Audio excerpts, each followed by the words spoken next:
High guys, how are you? আমি এখন পুরা গৌরীয় মঠে যাচ্ছি।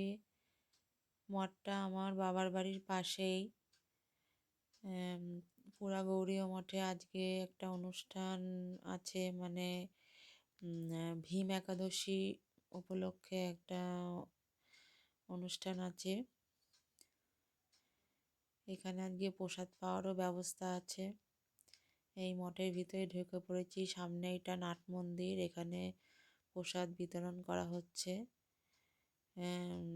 মঠের প্রসাদ পাওয়া খুবই ভাগ্যের ব্যাপার, তাই আমি আর দেরি করলাম না, চলে আসলাম আমার ভাই বউর সাথে।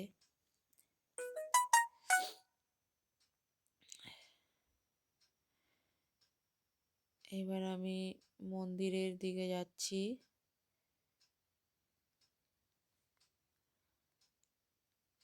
অনেক ছোট ছোট মন্দির আছে, এটা হচ্ছে মেন মন্দির।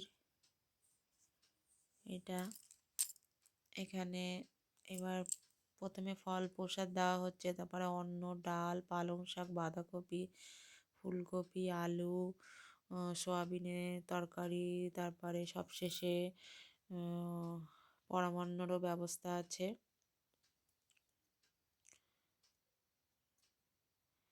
অনেক মানে লোক এসেছে সব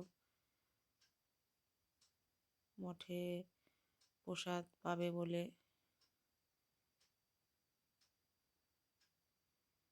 এইবার যাচ্ছি আমি মঠের মানে মন্দিরের পিছন দিকটা, মানে মঠের ভিতরের দিকটা। এখানে দেখো দুটো গরু আছে। এই মঠের পিছন দিকটায় মানে রান্না বান্না হয়, এখানে সব রান্নাঘর আছে, রান্না বান্না হয়। এখানেও দেখো সবাই বসেছে প্রসাদ পাওয়ার জন্য।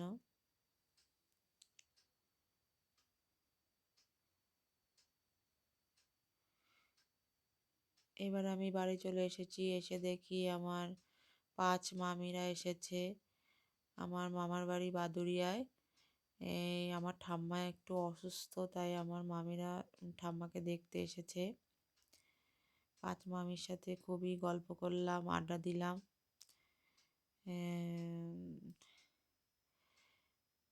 এই দেখো সব খাটে বসে আছে 5 মামিরা।